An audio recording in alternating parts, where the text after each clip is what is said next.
What's up, NBA fan? What's up, all sports fans? This your boy JB, host of the Behind the Bench podcast network and channel, giving a shout out to the rest of the crew: Shad, Kelvin, Jermaine, KB Film Room, Big Dog Talk Sports. That's right, that's right. Everyone who's tuning in today, thank you for supporting Behind the Bench. Subscribe to the channel, help make this show the best that it can be. Man, oh man, oh man. It's real, man. It's real now. It's real. See, no time for smoke and mirrors. No time for all this talk. No time for all this hype, man.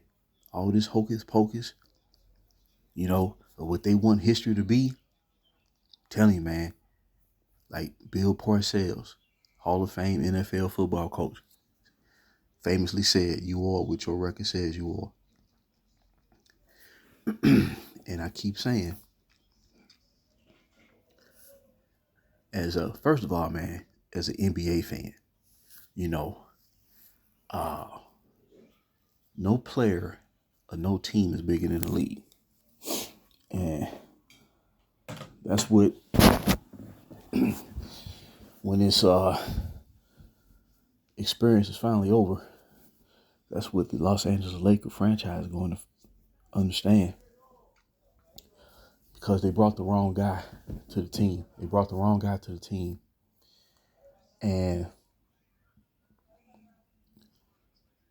when you have exhausted all options, all assets, your talent pool has been depleted, and you keep going for broke, keep trying to take a shortcut, you're going to wind up shortcutting yourself out of the process, out of the mix. And ultimately, you sell yourself short. That's why I never,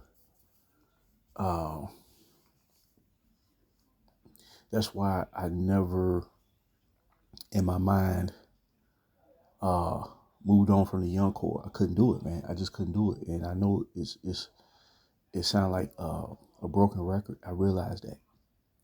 But this is not a normal situation that's going on. And when all this started, man, when they threw all these chips in the middle of the table for what turned out to be a bubble chip, that was the end right there. Do you notice, in order to keep this thing going, they have to continue to trade away more of their own talent and more draft picks to bring in a superstar every 2 years and a revamped roster? Think about that for a minute, man. That means when you really study that dynamic, what they're really showing you is that you really don't have no future. See, when you hear the word win now, you have to throw all your chips in. Well, that's a loser's mentality. You may get 1 year out the deal. And when I say may, I'm talking about you. I'm going to put it this way. You hoping and wishing. And then if you do get it, you exaggerate the value of that. But it's always at the expense of what you gave up to get it. And, when I see Josh Hart out there today do what he did for the New York Knicks, making key defensive plays down the stretch, man. When I see Ivica Zubac doing what he's doing this year, which I always knew he can do, when I see Brandon Ingram, what he did out there in New Orleans without the franchise player, leading them to the playoffs 2 times.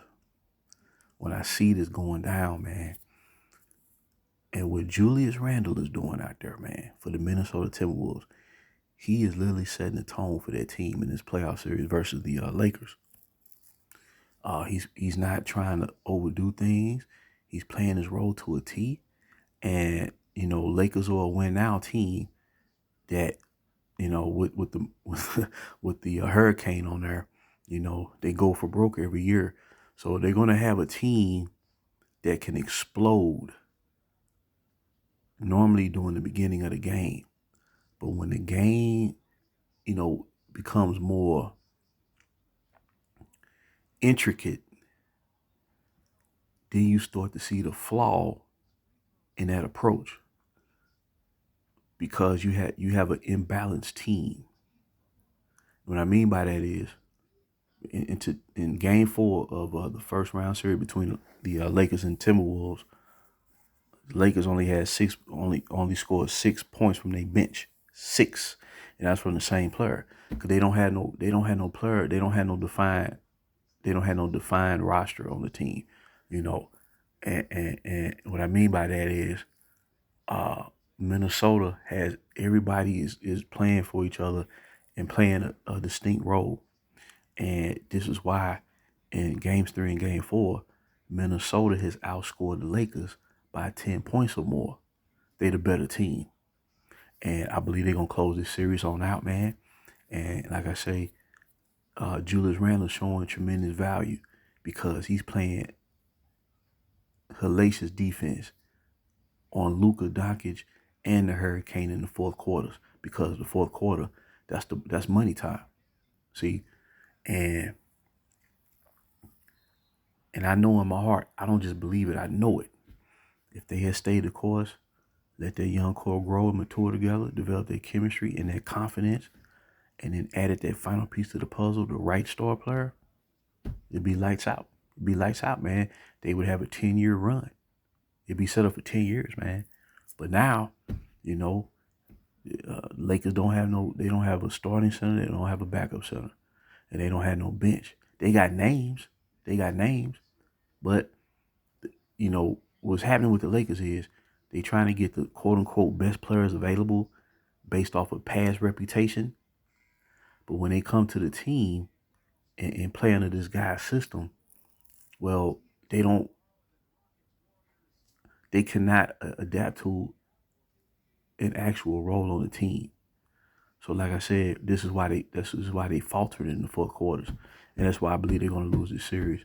And I'm just so happy at what Julius Randle's doing, because you know when he went to the playoffs with the Knicks for the first time, you know he was heavily criticized, and you know the team in New York got now is not the team that Julius Randle was asked to lead when he signed with the Knicks. They didn't have a Jalen Brunson. They didn't have a McCall Bridges, OJ Anunoby. You know, they didn't have that. They was a team trying to establish itself, and it led them to the playoffs. So in that playoff series versus Atlanta in that first round, Atlanta knew all they had to do, man, was zone in on Randle. You see what I'm saying? But you know, Minnesota is a dangerous team because now everybody's starting to identify to a distinct role they can contribute to winning. And that's why they up 3-1 in this series. You know, the Lakers, you know, they was up the majority of the game, and in the fourth quarter, they took a 12-point lead. And then from there, Minnesota locked in, man, and they played that shutdown defense. They hit big shots. And kudos to Anthony Edwards, man.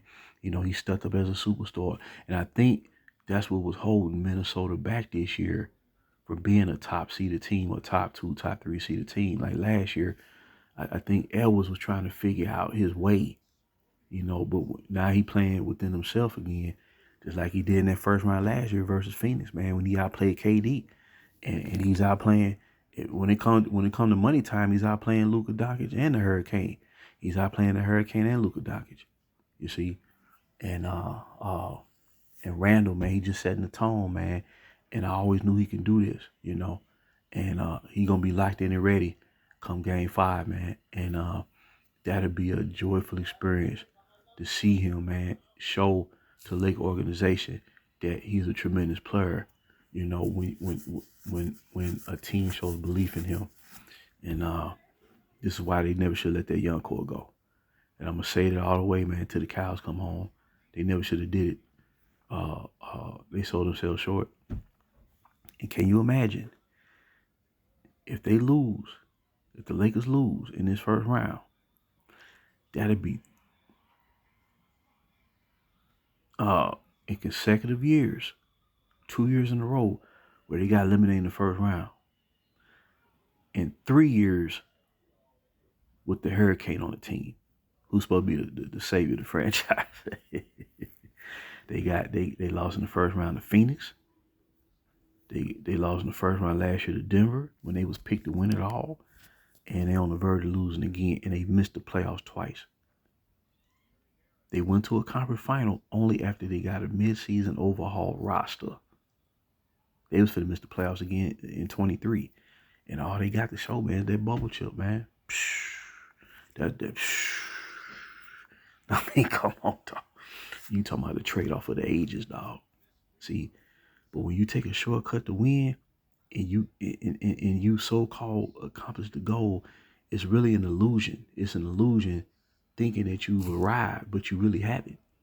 Because all you really did was you traded off a decade for 1 year, you know. And it's the same thing. It's the same talking points every year, man. And hopefully at some point the Lakers move on from this guy, man, because he's not going to bring it home for him, dog. He's not. He's not. It's not going to happen. It's not going to happen, man. His style of play is predictably unpredictable and unpredictably predictable at the same time. It leads to a lot of flux. And you're going to lose more than you think you're going to win. See, think about that. Not only do you lose more than you win, you lose more than you think you're going to win. So kudos to Julius Randle, man. He's playing very poised, and he's not trying to reinvent the wheel.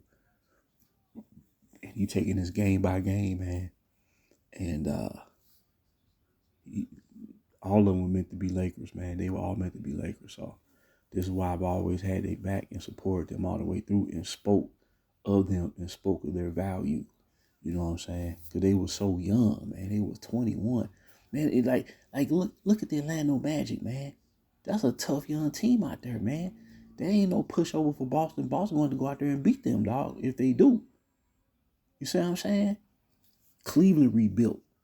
Look where they at. OKC start all over again. Look where they at. Look what Denver, how Denver built their team up over the years. You know, Houston Rockets, #2 seed. You know what I'm saying? So what I'm trying to tell you, like I said, man, the young core, man, that was the most valuable asset that the franchise had moving forward. And they cast it all that away. So now, man, every year, man, it's like, man, you biting your fingernails, dog. Because you brought the hurricane to the team, dog. But congratulations to Julius Randle, man. And he gonna deliver. He gonna deliver. So just leave your comments and thoughts, please. I'd like to hear your opinion about what's being said. Until next time, once again, this is JB for BTB, Behind the Bench.